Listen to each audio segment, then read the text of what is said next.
everyone, and welcome to the Dill Pickle Movie Network. I am Dylan Randazzo, and here is my double review for Maggie Gyllenhaal's The Lost Daughter and Sean Baker's Red Rocket that I saw last night at the New York Film Festival 59.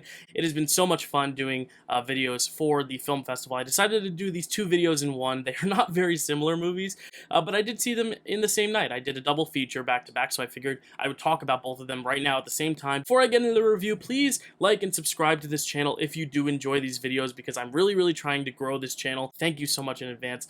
Now let's get to these movies, the first being, as I said, Maggie Gyllenhaal's directorial debut, The Lost Daughter. Now, this is based on a book. Now, a lot of actors, when they make the transition into directing, and just amateur directors in general, sometimes they come out the gate swinging a little bit too hard. But Maggie Gyllenhaal makes it look easy, makes it seem like it's not a first feature, and that's what it first and foremost struck me about this film. The film centers around a woman, Lita, played by Olivia Colman, who takes a summer holiday to Greece, where she finds herself very intrigued by this younger woman played by Dakota Johnson and her daughter and her family dynamics. As the film progresses, you see why Lita is so intrigued by this other woman and why she, wants to know more, and why she's leaning into every little subtle thing Dakota Johnson does as she observes her on this vacation. You start to see flashbacks to Olivia Colman's past, where the actress who plays young Lita is Jessie Buckley, who you might recognize from Fargo. I'm thinking of Ending Things, the film that debuted on Netflix last year. She is a great actress, and it's really interesting to see her play younger Olivia Colman, because obviously watching this movie, especially with two actresses of such high caliber, they're not the same person. The film isn't trying to trick you into thinking this is the exact same actress, but if you let your subconscious just kind of take over, and you see both these actresses, their take on the character, it's very surreal to see them play this character very pitch perfectly. Like, Jessie Buckley just picks up so many nuances that Olivia Colman does, and Olivia Colman, vice versa, picks up so many nuances that Jessie Buckley gives to the character. They really do feel like the same character. And that's what's so powerful about the story, because this is Lita's journey, but told through two separate actresses' performances. And I think that is one thing that some films struggle to do, that this film did successfully because of Maggie Gyllenhaal's casting and her writing and direction, being able to tell these two stories at two different times of the character's life, but make it feel like the same character and make it feel like they're both, in the same exact headspace, with subtle nuances that you can pick up between both actresses. Like I said, this does not feel like a first feature from Maggie Gyllenhaal. It seems like she has been doing this for a long time, and it's because she has so many different nuances. So much is left unsaid for the audience to interpret and make up for themselves. Like I said, Coleman is great, Buckley is great, but there are also really great supporting performances around the two of them. Obviously, Dakota Johnson, like I mentioned, this is a great role for her. I know she gets a lot of flack because she did 50 Shades of Grey first, but look at Kristen Stewart and Robert Pattinson, who started with Twilight, and people said their careers wouldn't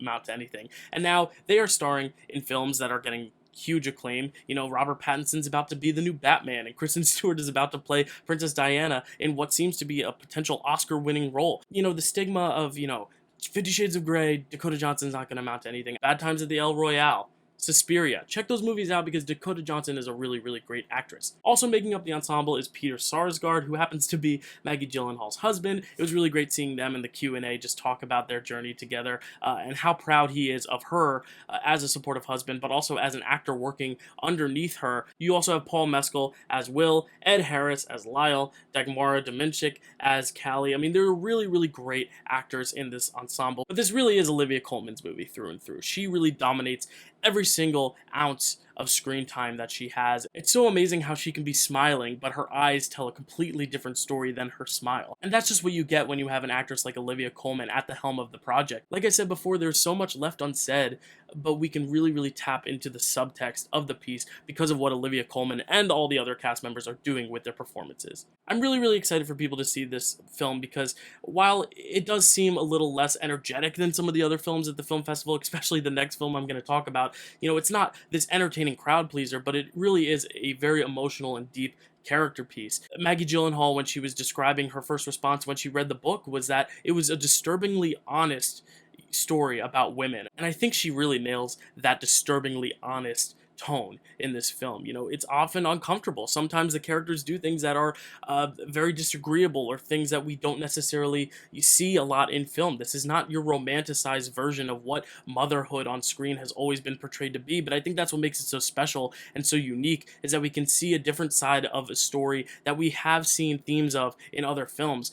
This is just told in a much more honest and sometimes brutally honest way. I'm excited to see what Maggie Gyllenhaal does in her future as a director, because I love her acting work. Obviously, The Dark Knight is one of the best superhero films of all time, and she is a great part of that, part of the reason why. But as a director, you can definitely tell that she has had so many amazing ideas reading this book and adapting this book for the screen, and I really, really can't wait to see what she does in the future. Maybe adapting more works, maybe doing some original works of her own.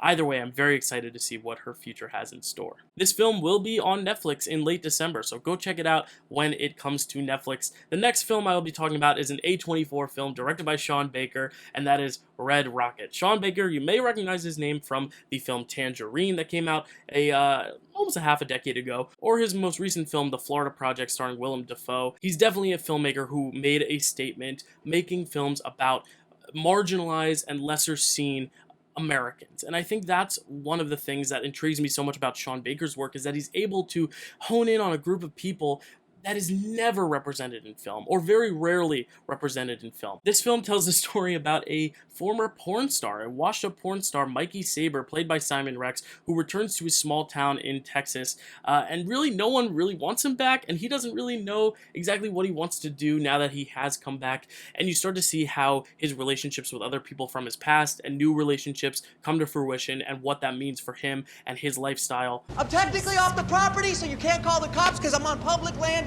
respecting your boundaries. Like I said, this is a character and a type of person that is rarely portrayed on film, and I think that's what's so intriguing. I think Simon Rex really, really, really does a great job. I mean, you see Simon Rex's name and you're like, oh, is that the dude from the Scary Movie movies? Yes, it is. And I think Sean Baker casting Simon Rex in this role, you look at it on paper and you're like, Simon Rex, commanding a more dramatic film. But I think he makes it work, and he honestly feels so natural in the role, and he just commands every second of screen time. Like I said with The Lost Daughter, Olivia Colman is front and center, and she really soaks up every ounce, every frame of that film. I think Simon Rex does the same thing here. It's a very different performance. It's a much more extroverted, energetic performance, and I love how, even in the simplest of backdrops, this very simple town in Texas, there's very little going on in the town, but Simon Rex's personality is so big in this film, in this role, it really just fills the entire screen. It is 2 hours, and sometimes it feels like it's going on a little bit too long, but because Simon Rex is so intriguing in the lead role, you're glued to the screen the entire time. I think the one thing about Red Rocket that might be divisive for some people is the fact that the main character that Simon Rex plays really isn't a great guy. He takes some very questionable actions throughout this film. He is essentially a man-child. He does feel like a little kid in a grown-up's body, but I think the film makes it very clear. Sometimes he gets away with some actions, but it really becomes clear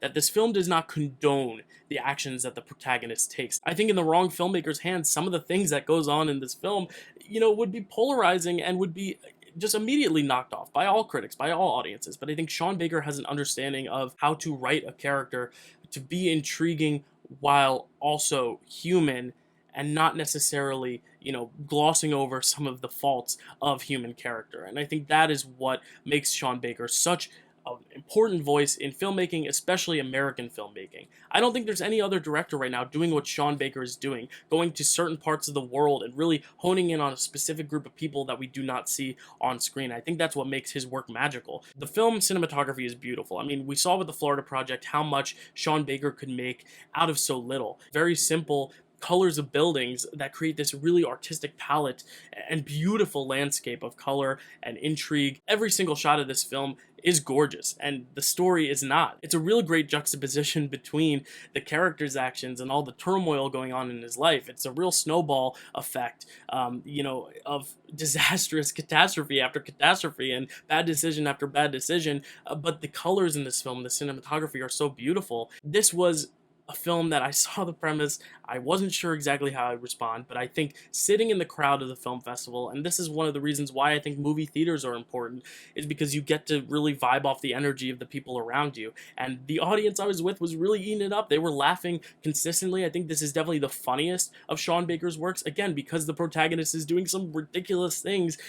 Sometimes you just have to laugh at it, almost in disbelief. There are things in this movie that are going to make people uncomfortable. They made me uncomfortable, but part of that made it almost more humorous and more comedic. I was not laughing with these characters, I was laughing at them, and I think that's what's so powerful of Sean Baker's work, and I think that's why this is one of the best films at the festival, one of the best films of the year so far. I don't think it has that emotional depth of the Florida Project or even Tangerine, but I think it definitely delivers on the comedy and just the characters and the writing. It's just a fascinating film, and I'm excited for people to see it. I know people are going to be turned off by it, and at times I was, but I do think Sean Baker makes it known that you're not supposed to root for this guy. You're supposed to be intrigued by his story, but you're not supposed to agree with every decision he makes. This film does not condone those things, and I think that's what separates this film from other films, even some that have been in the news lately, about protagonists that might have gotten away with their actions a little bit too cleanly. So these are two very big recommendations for me, The Lost Daughter and Red Rocket. I think Red Rocket is going to be